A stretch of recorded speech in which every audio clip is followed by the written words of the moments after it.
Magandang araw at magandang buhay, lalong-lalo na sa ating mga minamahal na mga SSS pensioners. Sa araw po na ito ay may maganda tayong balita. By the way, ako po pala si Ruel Mendoza Tanyo. At sa araw na ito, malaman natin ang releasing ng 13-month bonus plus ang December pension. At sasagutin natin ang katanungan, paano ba ang mga nakapaglamsam ng kanilang pension at paano din kung nakahold ang mga pensyon. Lahat po ng yan ay ating sasagutin, bigyan ng linaw nang sa gayon po ay hindi na kayo magtataka or magtatanong or ano ba yung mga kaguluhan sa iyong isip. But inaanyayahan kita na tapusin mo ang video na ito hanggang sa dulo nang sa gayon makuha mo ang punto ng video kong ito. At kung ikaw ay bago pa lang sa aking YouTube channel at gusto mo ang ganitong content na pinag-uusapan ang payout ng ating mga senior citizens, ang benefits ng ating senior citizen at mga balita para sa ating mga senior citizen, ay i-subscribe mo na ang aking YouTube channel. Dahil araw-araw po akong nag-upload ng mga informative contents that really helps our senior citizens na malaman nila kung ano na ba ang ganap sa kanilang mga benepisyo na bigay ng ating gobyerno at lalong-lalo na sa kanilang mga pensyon. At notification bell mo na, i-click mo ng bell notification para updated ka sa mga videos na i-upload ko pa dito sa aking YouTube channel. Ngayon po, pakinggan nyo ng maigi. Alam kong gusto nyo ito dahil papunta na po ang Christmas. Ilang tulog na lamang po, papunta na po ang Disyembre at panahon na po sa pagbibigay ng mga 13-month bonus. At sa mga katanungan, ating bibigyan ng kasagutan. Let's go, pakinggan nyo po ito.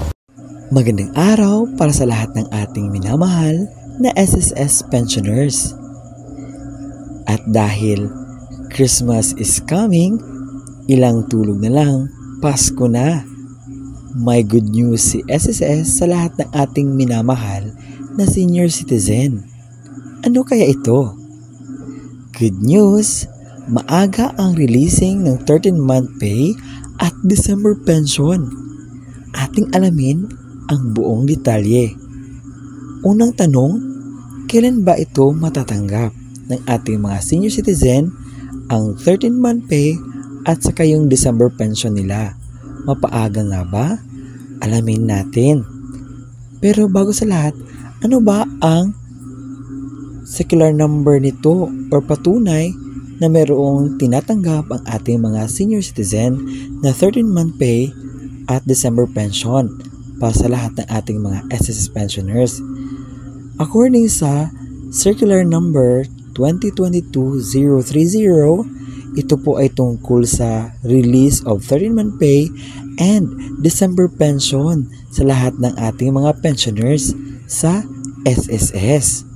So ngayon, ito ay nagpapatunay na may matatanggap po ang lahat ng mga SSS pensioners.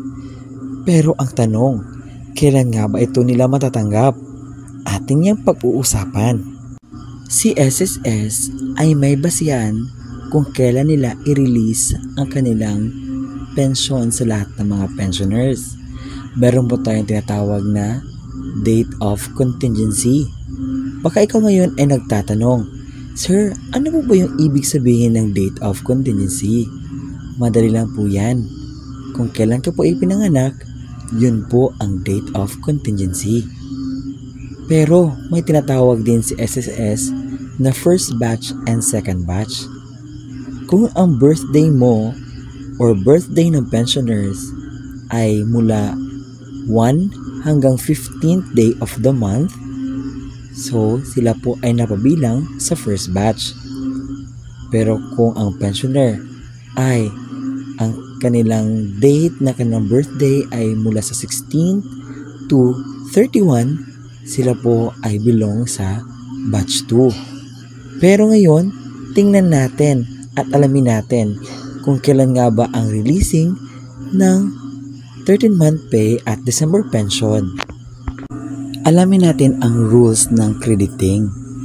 Ibig sabihin ng crediting kung kailan po ihuhulog ang inyong matatanggap ng mga benefits mula sa SSS. Basahin natin ito.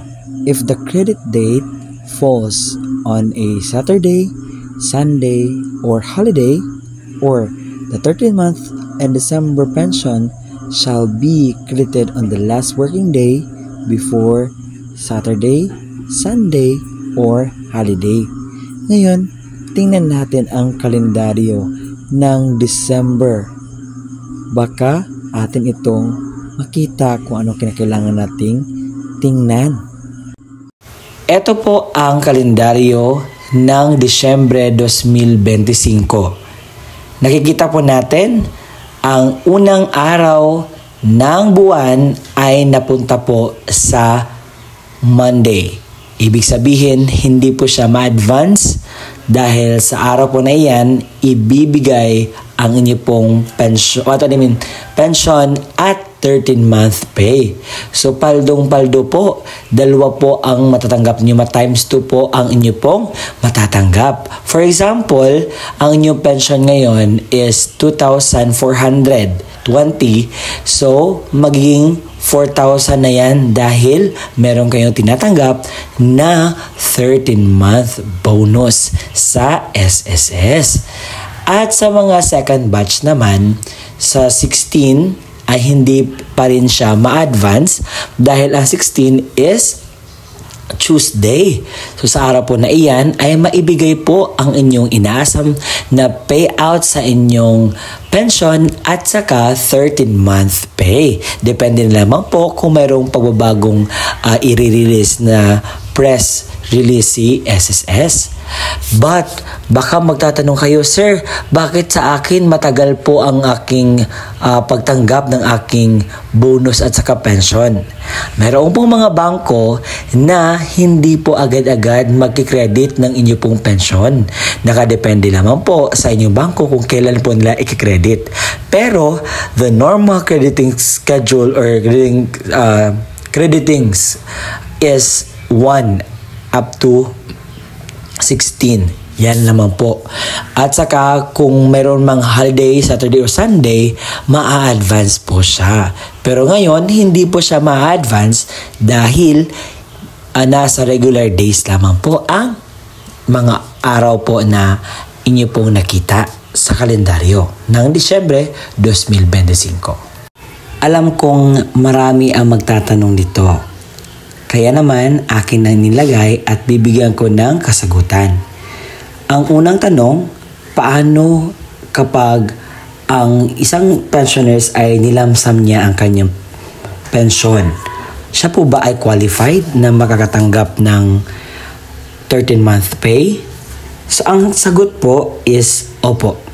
Makakatanggap po siya ng 13-month pay. But wala siyang matatanggap na pensyon because nilamsam niya eh.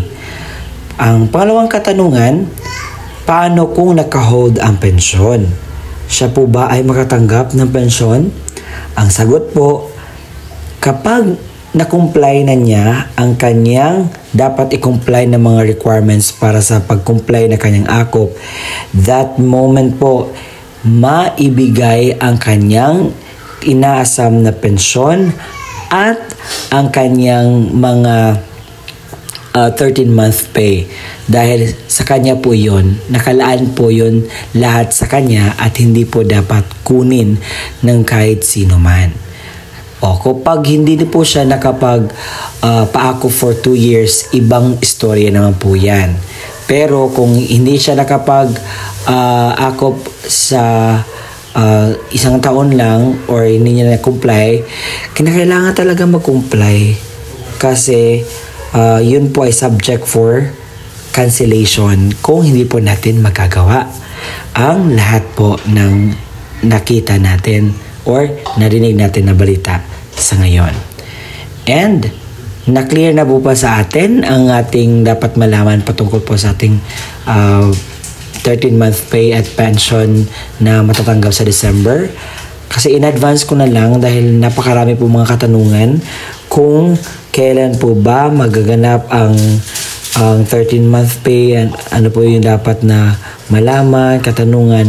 Ito po, ginawan ko na po ng vlog para po hindi masyadong mahirapan ang ating mga minamahal na SSS pensioners at masagot po. At kung meron pa kayong katanungan regarding to this matter, so feel free to ask po because I am much willing to help you answering and addressing all of your concern dahil po it is really my advocacy to help one another and to inform you about your rights at about yung pong sa inyo pong pensyon at mga benepisyo. Kaya naman, salamat po at pasensya na po sa ingay ng manok, sa ingay ng lahat-lahat na po na inyo napakinggan dahil po abundant kasi ang mga hayop dito sa amin. Na sana'y marami kayong nakuhang aral sa aking ginagawang vlog para po sa inyo dahil gusto ko pong maipakita ang aking pagmamahal by just sharing the information na aking dapat ibigay sa inyo. Alam kong medyo may nakakapagod pero iniinda ko ang pagod dahil gusto kong makatulong sa ating mga minamahal na mga senior citizens. Hanggang sa muli po nating pagkikita. Bye-bye! Don't forget na i-subscribe po ang aking YouTube channel kung ito man ay nakakatulong sa inyo at i-bell notification mo na para maging updated ka sa mga videos na i-upload ko pa. At ang aking mga vlogs po ay puro katotohanan po, walang halong kasinungalingan. Dahil bawal po tayo magsinungaling, lalo na kung ang ating mga senior citizens ang dapat nating bigyang pansin. Bye-bye and have a good day.